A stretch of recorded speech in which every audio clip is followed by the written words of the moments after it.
You ever run into a problem and the next thing you know, it's 3 days later and you're still telling yourself, I don't know what to do? Well, today I am sharing a three-step approach that typically shifts me from what am I doing with my life to girl, we got this, let's do it. So I committed several years ago to stop telling myself, I don't know what to do. Because when I repeat that phrase over and over again in my head, it triggers a pattern of negative thoughts. And next thing you know, suddenly I'm not just confused. I'm doubting myself. I'm fixating on what I don't have, how I'm not enough, and why this decision feels so hard. And so the more I tell myself that story of, I don't know what to do, the worse I feel. So I've learned to catch that thought before it drags me down because the reality is, while you may not be able to control your thoughts, you can control how you respond to them. And so it comes down to these three steps. One, you got to keep it real with yourself and ask yourself, am I looking for clarity or control? Am I looking for clarity or certainty? Because most of the time, when we say we want clarity, what we really want is certainty. We want to know that this decision is the right one or the best one. But best is temporary. What's best for you today may not be best next year. And that's okay. And shout out to Mark Manson for this quote. Certainty is the enemy of growth. You cannot control outcomes. You can only control your effort in the present moment. You have to continuously remind yourself of that. The second step I focus on when I'm stuck is I take it to the God. I go to God. And let me be clear. I am not looking for a magical answer to fall in my lap when I pray and talk about what I'm struggling with and what I need and this, that, and the third.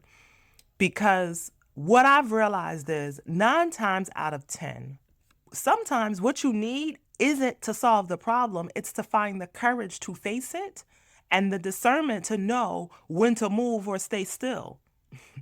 And sometimes you just need to sit in the gray area and trust that what needs to be revealed will show up at some point. I think now because we have this fixation with wanting answers and responses immediately, we don't trust the gray area of life. Sometimes this is just about you planting the seed and recognizing that you may not get the harvest in this season, but maybe the next. Keep working. And here's the thing, y'all.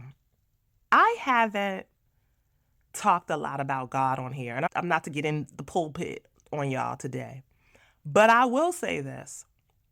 One of the biggest shifts in how I show up in the world at this point in my life and go after the goals that scare, okay, the hell out of me. And y'all probably saying, Kenzie, how you talking about God and hell? Listen, I'm still a work in progress, okay? But anyhow, one of the reasons why I've been able to make this shift is because I realized that the ideas placed within me weren't random. They weren't even fully mine. When I began to recognize that there's a higher power who's placed a calling on my life, it helped me to loosen my grip. It reminded me that my work, this life, is bigger than me. And the funny thing is, sometimes I joke that the God is my co-founder, okay? Because there are decisions that Candia makes that don't always come from logic and real talk. Sometimes I'm very uncomfortable, but then I keep feeling the nudge. And I just know, girl, we can't keep acting like this, okay? This ain't a godly move. This is a fear-based move. So while I won't go deep on this today, I just want to share that part of the courage you might see in me and my ability to keep going, to bounce back, comes from that belief. And so a lot of the times I'm saying to myself, girl, what God-given gift are we experimenting with today? Because that's another thing. When you just look at life as one big experiment, it's one big experiment, y'all. All of us are still trying to test and figure things out, whether you in your 30s or you in your 60s. The third part of this process for me is asking who, not how. I talk about this in a reset challenge, and I'm going to invite you that if you are in the fork in the road in your life, there's a 7-day audio reset challenge where I take you through mindset shifts for 7 days to get you unstuck, included in the show notes. But anywho, I ask who else can help me instead of how will I figure this out. So this simple shift in questioning moves me from feeling isolated to seeking connection. And it often feels like I can release this 40-pound weight from my shoulders because the reality is you don't have to do everything alone. You were never meant to. So when I feel stuck, I am asking myself, who already knows what I don't? And even if it's not in my immediate circle, I'm going to go to the Facebook streets, YouTube streets, Thread streets. Listen, call a friend to phone a friend. Somebody I know has probably went through something similar that I'm faced with. Even when I think about my journey in business, so I kept buying these Facebook ads to increase my leads for the business. And the Facebook ads, y'all, was falling short. And of course, I was burning money and all the things. And I was about to go down this rabbit hole of I don't know what to do. I'm a failure and all the things. And I came across another ad probably. And I took this course, and the course turned into this program that I've been involved in for the last 2 years. And now I've had great success with Facebook ads because I said, who, not how. Candid, this ain't your zone of genius. So you need to find somebody who can help you figure this out. Another quick story. So this summer I bought a clawfoot bathtub. Oh my God, y'all, it is beautiful. Okay, it's black and white, it's just beautiful porcelain. Not for the house, but for my garden. And the tub was beautiful, but guess what? It was 400 freaking pounds. And so the gentleman that I bought it from delivered it to the house. I found it on Facebook Marketplace. However, he was just by himself. And the way my backyard is set up, you have to like go upstairs and all these sorts of things. He couldn't lift it by himself. So he could only bring it to the driveway. And so I called the friend who brought her two friends, and guess what? They couldn't do it either. So then I had to go on, what do you call that place? Task Rabbit. Okay, I had to find me a Tasker Rabbiter, whatever you want to call them. And guess what? They got the job done. So I say all of that to say I am a who, not how kind of gal. And I make no apologies for it. Even with this perimenopause phase that I'm in, okay, when I'm feeling a little symptom, something ain't right, it's not, oh my God, what am I going to do? It's like, okay, who can help me? Is it going to be the doctor, or is it going to be somebody on Facebook or Threads? I don't know. Somebody got to help me come up with a solution to stop these things or slow them down from happening, okay? I know right now that based on what you're faced with, you may be saying, Candia, but what if I make the wrong decision? And listen, y'all, that question continues to haunt me as I figure things out. However, I do recognize in my life that just because something doesn't feel good doesn't mean it's not good for me.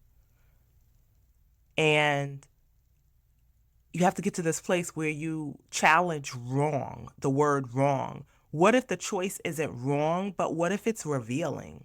Sometimes the lesson is in the detour.